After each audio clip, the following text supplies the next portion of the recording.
Hi, and welcome to That's Ruddy Mysterious, a podcast of short tales about true mysteries.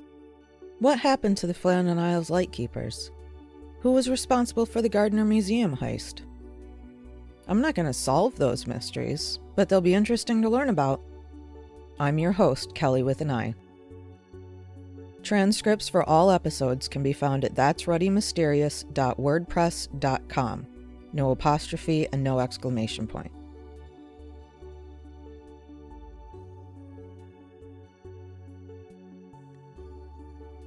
Today's tale is about the Flannan Isles Lightkeepers.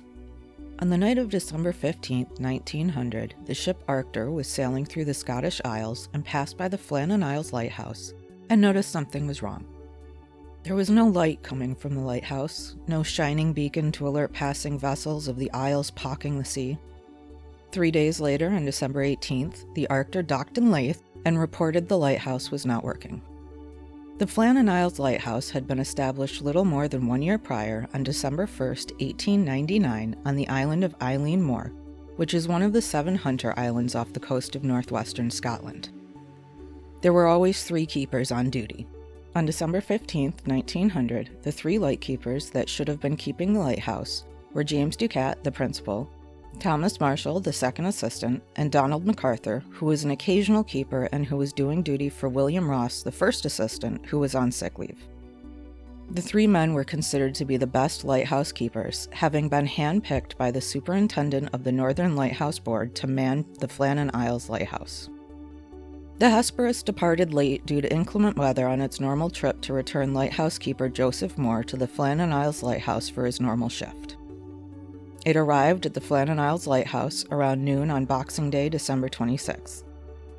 That's when they also realized there was something amiss. Upon arrival, the ship's captain, Jim Harvey, sounded his horn and sent a flare-up to no response. Joseph Moore reported that when the Hesperus arrived, the lighthouse flag was not flying. He initially thought the keepers just hadn't seen the Hesperus coming. That's when the Hesperus sent a boat to shore. There was no one to greet the boat upon arrival. Moore was the first to land, and leaving the others behind in the boat, he headed up to the lighthouse compound. Moore found the entrance gate was closed. The entrance to the lighthouse was also closed, as was the door inside that. However, the kitchen door was open. Upon entering the lighthouse, Moore discovered the fire hadn't been lit for several days. He entered each room and found empty beds. In the kitchen, he found that a clock had stopped. The table was set for a meal that hadn't been eaten, and a chair had been toppled over. Moore reports that he didn't take the time to search further, as he realized something serious had occurred. He quickly returned to the boat to report his findings to Mr. McCormick, who was the second mate of the Hesperus. McCormick, along with a few other men, helped search the island, confirming that the 3 men had indeed disappeared. They searched the lighthouse again, finding everything in order. There was no sign of the 3 men. The only living being in the lighthouse was a canary in a cage. The men returned to the Hesperus and reported their findings to Harvey, who sent another 3 sailors ashore to help Moore search for his fellow lightkeepers and to keep the lighthouse in operation until they could figure out what to do. Mr. MacDonald, the buoy master, as well as seamen Lamont and Campbell, conducted a thorough search of the island, finding only one of the 3 sets of oilskins, indicating one of the men had left in nothing but his shirt sleeves. Unfortunately, this led to even more questions, because the rules were that at least one person must remain behind in the lighthouse if the others were to leave. The men searched the east side of the island, which looked fine. Then they searched the landing platform on the west side of the island. Here they found evidence that the island had recently experienced a major storm. A supply box that stored ropes and tackle, and which had been more than 100 feet above sea level, was discovered to have been smashed open, contents strewn across the ground. The crane was still intact, although the railing around it had been carried away. The path was lined with an iron rail, which had been bent and twisted. Part of a railway track had been torn from its concrete moorings, and a huge, greater than 1-ton rock had been displaced. Turf at the tops of the cliff, 120 feet above sea level, had been torn up, and still no sign of the 3 lighthouse keepers. The lighthouse logbook offered some clues. The last written entries in the lighthouse log were from December 13th. but the slate used for transferring information to the log had entries written by Mr. Ducat noting weather conditions for December 14th and 15th, indicating the 3 lightkeepers went missing on the 15th.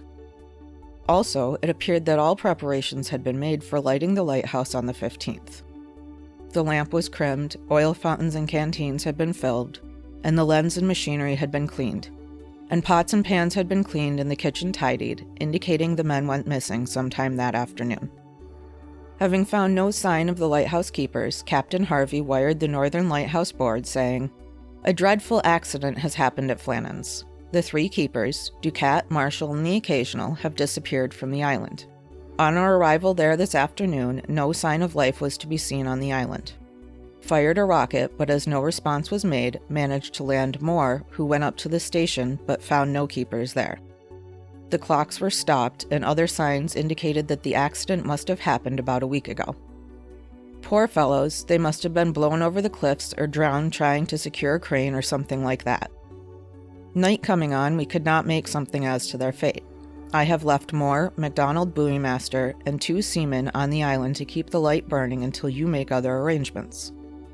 Will not return to Oban until I hear from you. I have repeated this wire to Moorhead in case you are not at home. I will remain at the telegraph office tonight until it closes if you wish to wire me. Master Hesperus." On December 29th, Northern Lighthouse Board Superintendent Robert Moorhead went to the island to search for the keepers himself. He knew the 3 well and was able to determine the oilskins that had been found belonged to William MacArthur. He noted everything was fine on the eastern landing, and then he headed to the western landing. He found a life buoy was missing, although he decided it had been carried away by the sea and not used by the men, and determined that Marshall and Ducat must have headed out into the storm to secure equipment, and that when they did not return, MacArthur went after them. He said, "When the accident occurred, Ducat was wearing sea boots and a waterproof, and Marshall sea boots and oilskins. And as Moore assures me that the men only wore those articles when going down to the landings, they must have intended when they left the station either to go down to the landing or the proximity of it." In his official report, Moorhead concluded, "From evidence which I was able to procure, I was satisfied that the men had been on duty up till dinner time on Saturday the 15th of December, that they had gone down to secure a box in which the mooring ropes, landing ropes, etc. were kept, and which was secured in a crevice in the rock about 110 feet above sea level, and that an extra-large sea had rushed up the face of the rock, had gone above them, and coming down with immense force, had swept them completely away." Moorhead notes he was the last to say goodbye to them. However, the public has never fully accepted Moorhead's conclusion. Eileen Moore had long been considered to be an area touched by the paranormal. Before long, speculation was rife, ranging from the reasonable, the men left the island to escape deaths or went to the aid of a fishing boat during a storm and were lost, to the absurd, the men being eaten by giants or monsters, or whisked away by a giant bird, a UFO, or the skeletal crew of a ghost ship, to everything in between.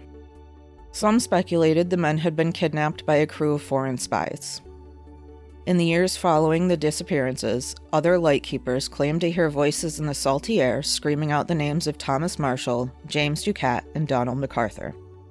There's been a lot of public interest in this mystery. Newspapers at the time were happy to speculate on the fate of the 3 men. One journalist claimed that one of the keepers killed his companions and then in a fit of remorse threw himself into the sea. Other journalists speculated, much like some of those in the public, that they'd been eaten by a sea serpent. In his poem Flanna Isle, Wilfred Wilson Gibson suggested the men may have been turned into 3 queer, black, ugly birds. Numerous books have been written about the Flanna Isles disappearances. There's still interest even today.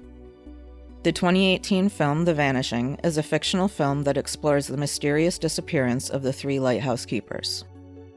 It's apparent the 3 keepers were alive and well up until the afternoon of December 15th, but what happened?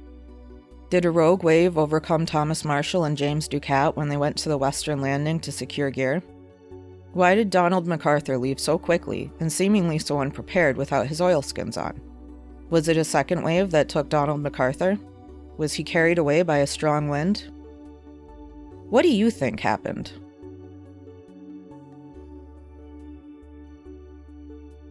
Thanks for listening to today's episode of That's Ruddy Mysterious. I'm your host, Kelly with an I. Tune in next Tuesday for another thought-provoking tale.